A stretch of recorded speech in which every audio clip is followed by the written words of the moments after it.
அனைவருக்கும் வணக்கம். தொடர்ந்து ஆதரவளித்து வர அனைத்து அன்பு உள்ளவங்களுக்கு மிக்க நன்றி. என்ன பேசலாம் அப்படின்னு ஒரு யோசனையாவே இருக்குது. எங்கிட்ட பேசினாலும் எடப்பாடி பழனிசாமி பத்தி பேசாம நம்ம இருக்க முடியாது. திராவிட அரசியல்ல அதிமுகவை தவிர்த்து நம்ம அரசியலும் பேச முடியாது. இன்னைக்கு புரட்சி தலைவர் எம்ஜிஆரா இருக்கட்டும், புரட்சி தலைவி அம்மாவா இருக்கட்டும், இன்னைக்கு புரட்சி காவலர் ஐயா ஓபிஎஸ்ஆ இருக்கட்டும், இவர்கள் தவிர்த்து விட்டு ஒரு திராவிட அரசியலை பேச முடியுமா? முடியாது. ஆனா எடப்பாடி பழனிசாமி தவிர்த்து விட்டு ஒரு அரசியலை பேசலாம். எடப்பாடி பழனிசாமி பத்தி நம்ம தொடர்ந்து பேசிக்கிட்டே இருக்கிறோம். அது பேச பேச பார்த்தீங்கன்னா ஒரு பொருளை அதிகமாக சாப்பிட்டுக்கிட்டே இருந்தோம் வச்சுங்களேன், டேஸ்ட் போயிடும். இனிப்பாக இருக்கட்டும், கசப்பாக இருக்கட்டும், துவப்பாக இருக்கட்டும், காரமாக இருக்கட்டும், எது வேணும் அந்த அறுசுவைகளில் ஏதோ ஒன்று கண்டினியூவாக நீங்கள் சாப்பிட்டுட்டே இருந்தீங்கன்னு வச்சுங்களேன், அந்த டேஸ்ட்டு போயிடும். அது மாதிரி தான் அது. எடப்பாடி பழனிசாமி என்னத்தை பேசுறது, அவரை பேசி பேசி பேசியே அது நமக்கும் ஒரு டயர்டாயிடுச்சு. என்ன இவரை பற்றி பேசிகிட்டே இருக்கிறதா அப்படின்னு. இருந்தாலும் பேசித்தான் ஆக வேண்டிய கட்டாயத்தில் இன்னைக்கு சூழ்நிலை அமைஞ்சிருக்கு. அதிமுக எடப்பாடி பழனிசாமி இல்லாத ஒரு அதிமுக உருவாகுமா அப்படின்னு நீங்கள் எல்லாருமே கேட்கலாம். அதற்கான வேலை எல்லாமே நடந்துக்கிட்டு இருக்கு. கண்டிப்பாக உருவாகும். எடப்பாடி சம்மதிச்சா அதிமுகவுக்கு உள்ள இருப்பார், சம்மதிக்கல அப்படின்னா அதிமுகவுக்கு வெளியில இருப்பார். அந்த மாதிரியான அரசியல் தான் இன்னைக்கு போய்கிட்டு இருக்கு. தொடர் தோல்வி, விக்கிரவாண்டி இடைத்தேர்தல் புறக்கணிப்பு, எடப்பாடி பழனிசாமியுடைய சாதனைகள்ல இதுவும் ஒன்று. எடப்பாடி பழனிசாமி தொண்டர்களை எப்படி பார்க்கிறாரு தெரியுமா?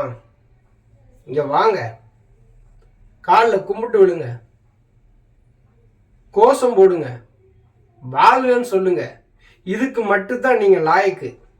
மற்றபடி பொதுச்செயலாளர் பதவி போட்டியிடவோ இல்லை ஒரு தலைமையை தேர்ந்தெடுக்கோ அந்த உரிமையெல்லாம் உங்களுக்கு கிடையாது. நீங்க போய்கிட்டே இருக்கணும். வந்தீங்களா, கோஷம் போட்டீங்களா, அதோட இருந்துங்க. தொண்டர்கள் பக்கமே வராதீங்க அப்படின்ட்டாரு. ஐயா என்ன சொல்றாரு? தொண்டர்களை அந்த அளவுக்கு வெளியில் விடவே கூடாது. இந்த இயக்கம் இருக்குது அப்படின்னா அதற்கு ஆணி வேறே தொண்டர்கள் தான். அவர்கள் இல்லாம தொண்டர்கள் இல்லாத ஒரு அதிமுகவா? தொண்டர்களுடைய உரிமையை நான் பெற்று தருவேன் அப்படின்னு சொல்லி ஒரு பக்கம் ஐயா ஓபிஎஸ் அவர் தர்ம யுத்தம். இப்ப எடப்பாடி பழனிசாமி என்ன நினைக்கிறாரு? அதிமுகவுக்கும் நான் தான் ராஜா அப்படின்னு நினைக்கிறாரு. அந்த ராஜாவோட மண்டலத்திலேயே ஒரு எம்பி பதவியை வெற்றி பெற முடியல.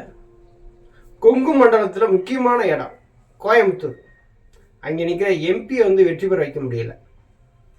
ஈரோடு கிழக்கு இடைத்தேர்தலையும் அவரால் வெற்றி பெற முடியல. அவர் சார்ந்து சமுதாயம் அதிகமாக இருக்கக்கூடிய இடங்கள்லேயே அவரால் வெற்றி பெற முடியலன்னா எப்படி ஒரு அதிமுகவுக்கு தலைமை பொறுப்புக்கு கரெக்டாக இருப்பார்? இந்த கேள்வியை தொண்டர்கள் தொடர்ந்து கேட்டுக்கிட்டே இருக்கிறாங்க. பிஜேபியிலேருந்து பிரிஞ்சாரு, காங்கிரஸ் எதிர்பார்த்து காத்துக்கிட்டு இருந்தாரு பாராளுமன்ற தேர்தல் எப்படியா வந்துருவாங்க அப்படின்ட்டு. எவ்வளவு முயற்சிகள்லாம் பண்ணி பார்த்தாரு, முடியல. கூட்டணிக்கு நிறைய பேர் வருவாங்கன்னு சொல்லிட்டு தலைமை கழகத்துல வழிமேல் வில்லி வைத்து காத்துக்கிட்டே இருந்தாங்க. யாரும் சீன்ற மாதிரி இல்லை. கடைசி யாரும் வந்தா? மன்சூர் அலிகான் வந்தார். அவர் என்ன சொல்லிட்டு போனாரு? பேச்சுவார்த்தையில எங்களுக்கு ஒரு இது கிடைக்கல, அதனால நாங்கள் முடிச்சுக்கிறோம் அப்படின்னு சொல்லிட்டு அவரும் போயிட்டார். கடைசியா ஒன்றும் இல்லாம தேமுதிக வந்தது. தேமுதிக மிகப்பெரிய கட்சி. 2011 அம்மா முதலமைச்சராக இருக்கும்போது சட்டமன்ற எதிர்கட்சி தேமுதிக. கட்சிக்குன்னு ஒரு பலம் வேணும்ல. விஜயகாந்த் இருக்கிற வரைக்கும் அது தேமுதிக. விஜயகாந்த் இறந்த பின்னாடி அது தேமுதிக இல்லை, அது எடப்பாடி திமுகவுக்கு ஒரு ஒத்து ஊதுற ஒரு திமுகவா இன்னைக்கு அது மாறி இருக்கு. என்டிஏ கூட்டணி 11% ஓட்டு வாங்கியிருக்கு. அண்ணாமலை என்ன நினைக்காரு? நம்ம காலையில விதைச்சிட்டு மாலையில நம்ம அறுவடை செஞ்சிடணும் அப்படிங்கிற நினைப்புல அவர் இல்லவே இல்லை. பிஜேபியை தமிழகத்துல வளர்க்கணும். எடப்பாடி பழனிசாமிக்கு எவ்வளவோ சப்போர்ட் பண்ணாங்க. ஐயா ஓபிஎஸ் அவர்கள் விட்டு கொடுத்தாங்க, ஜெயிச்சிருவாரு அப்படின்ட்டு. பார்த்தா அங்கேயே போச்சு. அப்ப பிஜேபி என்ன நினைச்சாங்க? இந்த ஓட்ட விழுந்த படகுல ஏறி நாம கவிழ்றதை விட நாம தனியாவே நீச்சல் அடிச்சுட்டு போயிடலாம், நமக்கான ஒரு கூட்டணியை உருவாக்கிடலாம்னு என்டிஏ கூட்டணி நினைச்சது. தமிழகத்தில் அண்ணாமலை ஒரு கூட்டணியை உருவாக்குனார். 20% கீழே இருக்கிற எடப்பாடி பழனிசாமியோட நம்ம பயணித்தோம் அப்படின்னா கண்டிப்பாக அது வந்து ஓட்ட விழுந்த படகுல நம்ம வந்து பயணம் செய்கிற மாதிரி இருக்கும் அப்படின்னு அதை விட்டு ஒதுங்கிட்டார்.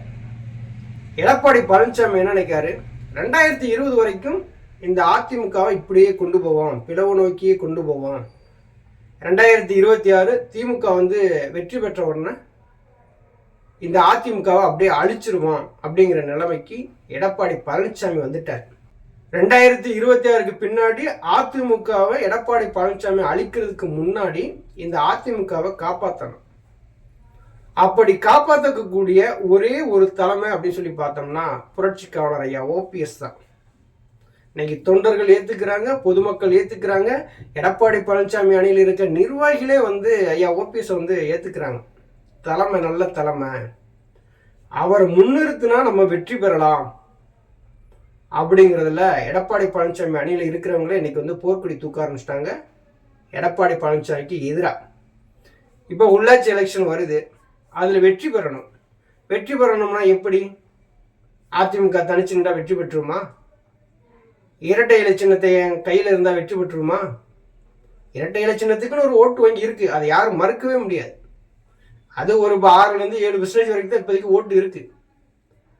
எடப்பாடி பழனிசாமி அந்த முகத்தை காமிச்சு இரட்டை இலை சின்னத்துக்கு ஓட்டு போடுங்கன்னா மக்கள் ஓட்டு போட்டுருவாங்களா? அப்படித்தான் அவர் முதலமைச்சராக பதவியேற்ற காலத்திலிருந்து நடந்த 10 தேர்தலையுமே அவர் முகத்தை காய்ச்சி தான் ஓட்டு கேட்டாங்க. இரட்டை இலை சின்னத்துக்கு நின்று வெற்றி பெற்றாங்களா? ஆட்சியை இழந்தாங்க. பாராளுமன்ற தேர்தலில் படுதோல்வியை சந்திச்சு 2019 பாராளுமன்ற தேர்தலில் அதிமுக ஒரே ஒரு இடம், அதுவும் தேனி பாராளுமன்றத்தில் ஓபிஆர் நின்று வெற்றி பெற்றாங்க. இன்னைக்கு அதிமுகவுடைய கணக்கை பாராளுமன்றத்தில் வந்து துவக்கினாங்க. 2024 என்னாச்சு? 40 வந்து க்ளோஸ். இப்போ எடப்பாடி பழனிசாமி இந்த கட்சியை அழிக்கிறதுக்கு முன்னாடி நம்ம காப்பாற்றணும். எடப்பாடி பழனிசாமி 2026க்கு பின்னாடி இந்த கட்சியை கண்டிப்பாக அழிச்சிருவாரு, அது நமக்கு நல்லா தெரியுது. மருது அழகராஜ் வந்து ஃபேஸ்புக் பேஜில் வந்து ஒரு பதிவு ஒன்று போட்டிருந்தாங்க, சனிப்பணம் தனிப்பணமாக போகாது அப்படின்னு. 2026ல் எடப்பாடி அழிகிறதோடு மட்டும் இல்லாமல் அதிமுகவையும் சேர்த்து அழிச்சிருவாரு, அதுக்குள்ளே இந்த அதிமுகவை நம்ம மீட்டெடுக்கணும், அதற்கான முயற்சிகளில் நம்ம ஈடுபடணும், இல்லை அப்படின்னா அதிமுக கண்டிப்பாக அழிஞ்சே போயிடும். இப்போ பிஜேபி என்ன நினைக்கிறாங்க, அதிமுக வலுவில்லை, சிதஞ்சிருச்சு. 2024 பாராளுமன்ற தேர்தலில் எப்படி எதிர்நோக்குனாங்களோ அதே மாதிரி தான் சட்டசபை தேர்தலையும் எதிர்நோக்குவாங்க. 2024 எப்படி நடந்துச்சு? என்டிஏ கூட்டணி வெர்சஸ் திமுக கூட்டணி, இந்தியா கூட்டணி. அப்போ இங்கே 3வது கூட்டணி அமைச்சர் எடப்பாடி பழனிசாமி படுதோல்வியை சந்திக்கிறார். 2026 சட்டசபை தேர்தலில் என்டிஏ கூட்டணி வெர்சஸ் திமுக அப்படின்னு தான் போட்டி போட போகுது. இப்போ அது மாதிரியான ஒரு கள நிலவரம் தான் இங்கே உருவாகிக்கிட்டு இருக்கு. எடப்பாடி பழனிசாமி திமுக வெர்சஸ் அதிமுக அப்படிங்கிற இடத்துல அவரால் வந்து நிற்க முடியலை, தொடர் தோல்வியில் கொடுத்துட்டு இருக்காரு.